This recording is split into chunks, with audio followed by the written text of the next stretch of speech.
Hello Drive Radio fans, Richard Rush here today with my dad, John Rush, behind the camera. And this is the review of the 2016 Lexus GX460. This is their model between the RX and the LX. For those of you that are familiar with the Lexus brand, this is a 7-passenger luxury SUV. It's got 2 seats in the back, 3 seats in the second row, and 2 seats in the front.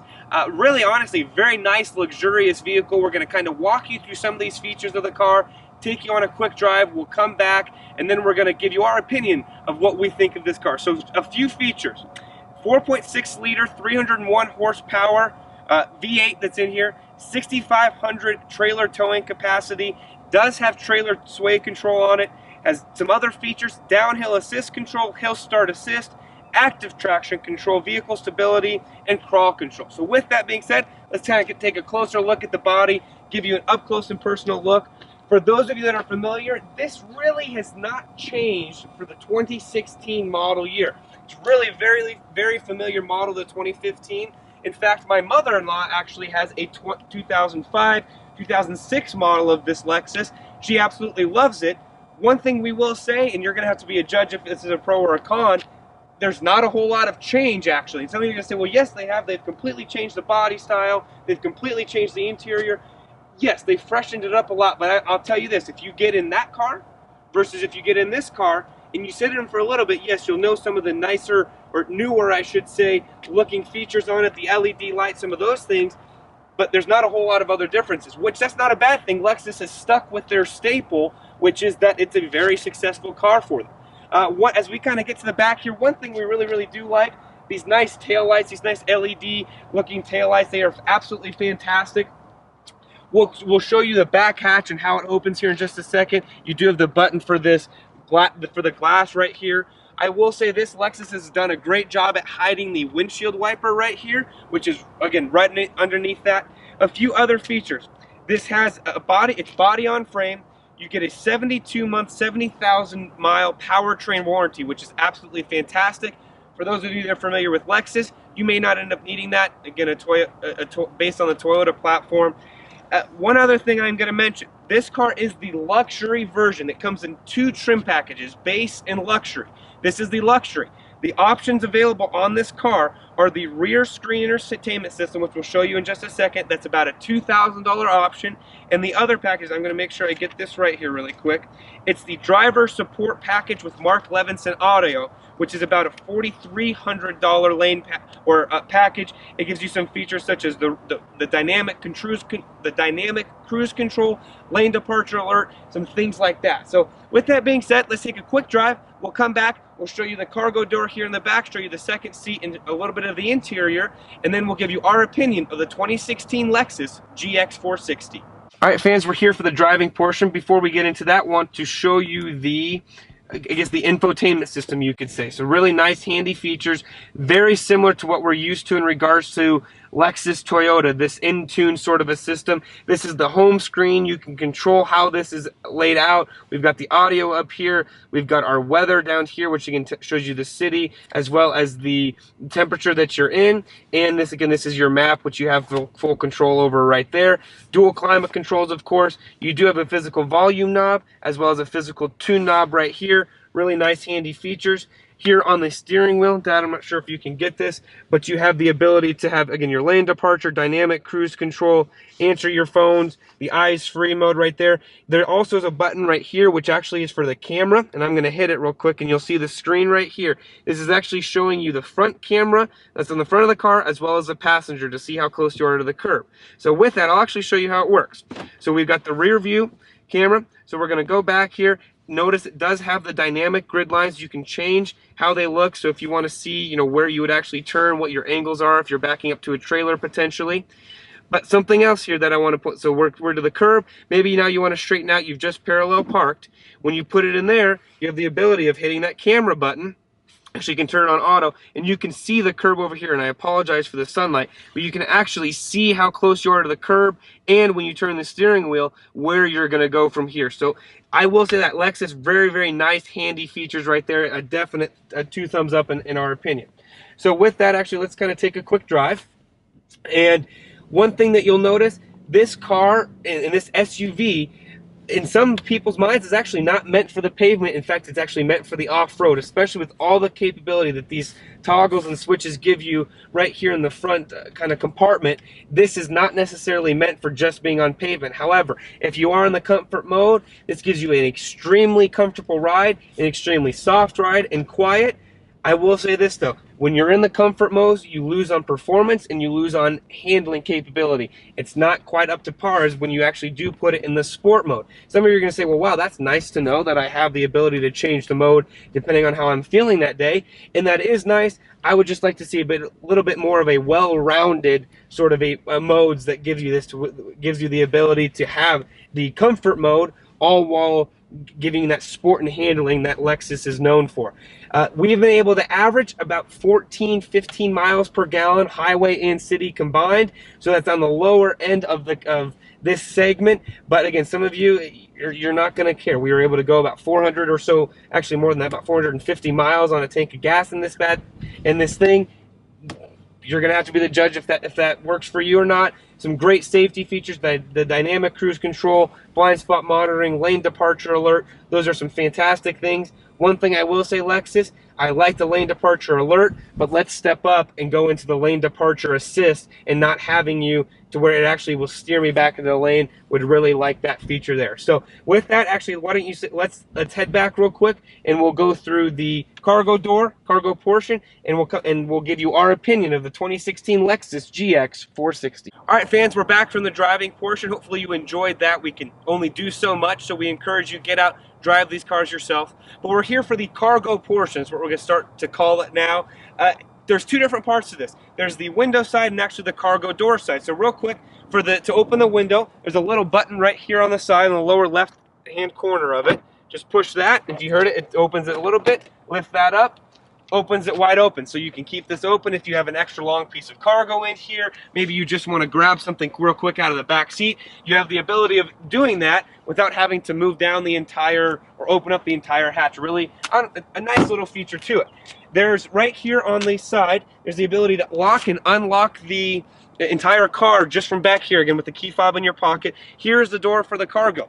One thing I will say, and this depending on your fit may be a con, is the side swinging cargo door. What do we mean by that? Well, not like your typical again SUV where it opens up to the top, it opens to the side, which is nice if you're loading things, you're worried about height. Bad if you're worried about if you're backing into your garage, if you're in a parking space and you need to open the back of your again car, your vehicle, your SUV. It's hard to get in there. So something to keep in mind. You're going to have to be the judge if that's a fit for you. You have nice storage compartments right in there. You do have, again, a 120 volt outlet right here, which is nice for whatever you might need to do for cargo purposes. Some nice speakers, a really good amount of cargo room in here, especially with these two seats down. And you can see these two seats are right here. With that being said, I'll actually show you real quick. This does have the privacy screen. All you do is you lift that up, and we'll take this out so we can kind of show you real quick, show you kind of how easy it is. Get the seat belt out from underneath here. So we're going to set this right here. There are some buttons right here on the side. If you can see them, left and right, indicating to put them up or to put them down. So we'll put up the left one. Car is not on, so it ties directly into the battery. But you hold this up, which is really nice. Again, I mentioned that my mother-in-law has a 2010. You actually have to physically remove the seats in order to get them back up. So you can see that, and you can actually, you pull up the headrest, and you're good to go. You will notice you have hardly, I don't know, maybe a hand's width. It's about 8 inches right there, 8 to 9 inches of cargo room with both of these seats up. So you're going to have to be the judge. It is technically a 7-passenger vehicle, but you lose out on quite a bit of that cargo room right there. Legroom's a decent matter. Definitely something to keep in mind. So with that, we'll move around to the back seat. All right, fans, we're here for the back seat portion, second row. Going to open the door, nice wide opening, really easy to get in and out of. Nice running boards right here. Step in, pop into it. You have the ability to do that. Love the apportionments on the door. Again, some nice soft touch leather material right there. Wood grain throughout. Some nice storage compartments down below. You have some nice speakers. We mentioned in the kind of the opening portion, you do have the nice, I guess, rear seat entertainment system. Would like a little bit bigger of a monitor, to be honest, back here. Lexus, something that maybe I would like you to work on. There are some nice indentations right here which are really nice for this vehicle, especially because a person, honestly, about 6 foot or so, 6'2", was in this front seat, and having them, if they wanted to come back even a little bit farther, you still have some room. So I've got a healthy amount of room right here. Real quick, if you can see, you've got heated seats here in the second row. You've got your own ability for climate control as well. So hot and cold, fan speed, where you want it to go. There isn't a power outlet down there. And in the middle, which we didn't show you, but there is some cup holders in the middle that gives you that ability and functionality to do. Some nice headroom, even with the sunroof. You do sit higher in this second row, so if you have taller passengers, something to keep in mind. In fact, I actually have my brother-in-law is about 6'2", 6'3", and some, depending on kind of the ride and how he's sitting, it's a little bit tall in the second row for him. He's only got about 1 or 2 inches of clearance in the roof. Not a huge factor, something to keep in mind. All right, fans, real quick, we wanted to show you something. So these seats right here, if you'll notice, do give you the ability to recline a little bit. So you push them back, I can recline. If I want to bring it forward, I can do that. Really, really nice, handy feature.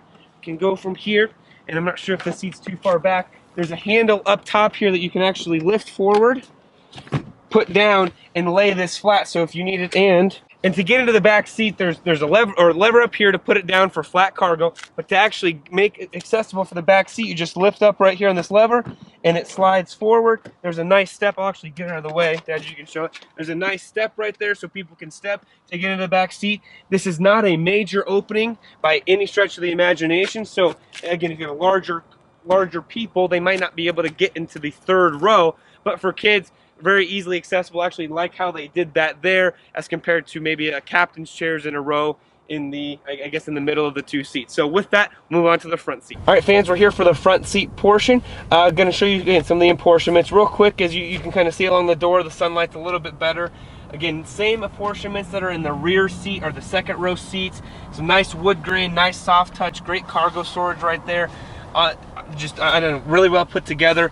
Heated and heated and cooled front seats, which has the ability to do that right here. Again, a nice little knob. You do have some storage down in this part, which gives you USB auxiliary plus a power port right there, and it hides it really, really well, again, with this nice wood grain cover. You'll notice all your different switches here. For a lot of it, honestly, is for the off-road. You can affect the vehicle height. You can change this is your crawl control, put it in high for or low for, or high for.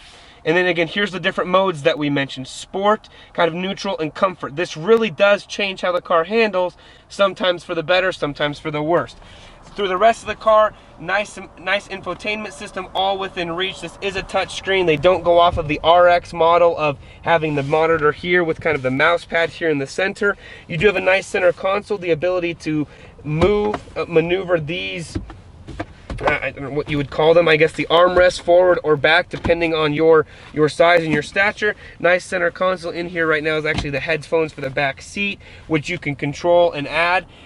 One thing I will mention real quick, it's hard to do, and we forgot to do this in the driving.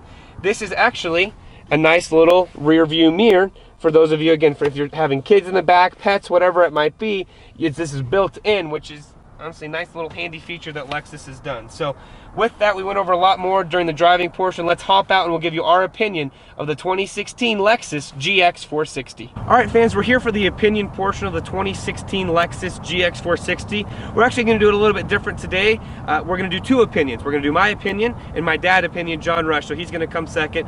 What do I think of this vehicle? Very comfortable, very smooth. I think that it handles well, drives well, has a lot of nice interior features. My wife actually hopped into this car and commented on it, and I mentioned earlier in the review that her mom has had the same version of this car for the past 10 years or so. It's fantastic. It's unchanged. You get Lexus quality with it. I do like the styling. It's a little bit more aggressive, a little bit more new age than the models have been in the past. What do we not like about this car? It's a little, I guess, old in terms of the interior furnishings than what we would like to see. Lexus, we'd like to see you maybe enhance the interior quite a bit. There's a lot of nice luxury features on it, but you look at, for example, a Toyota Land Cruiser, which I know they're not the same platform in the LX and the Land Cruiser, but you look at that's redesigned for 2016, has big back screen monitors, and a lot of nice new age technology, and you would like to see that transferred to the Lexus side of things. Just me personally. Another thing, get a little bit lackluster power and performance and fuel economy, especially at our altitude, than I'd like to see, and even in some of its competitors. You're actually getting, you're getting about the same fuel economy that you might get in another American-made version of a similar type of a car, and you also get more towing capacity with those vehicles. So something to keep in mind. But again, that's just my 2 cents. Now to my dad, John Rush, for his opinion. All right, folks, now my opinion of the 2016 Lexus GX460. Feels old. It lumbers around unless you change the mode settings, which we went through earlier in the review, as far as the mode settings, as far as how the vehicle feels. The problem is when you get the crisp feel to it, you then end up with a really harsh ride. Even though it's got a 4.6 liter, 300 horsepower engine, actually 301 horsepower engine, it just feels slow. This car, to me personally, just feels old. I don't know how else to say it. Lexus, you need to do some work on fine-tuning this thing and really bring it up, in my opinion, into the modern age. It feels like I'm driving a car that's 10 years old, even though it's a full 2016 model year car. Now, it does give you all of the Lexus reliability. It's a great car. It's solid. Is it a car that you could drive? Absolutely. But the price tag, $70,000, frankly, there's other cars in the market that this car competes with that I think is a better value than this car. So Lexus, you need to go back to the drawing board and work on this car just a little bit. That's my opinion of the 2016 GX460.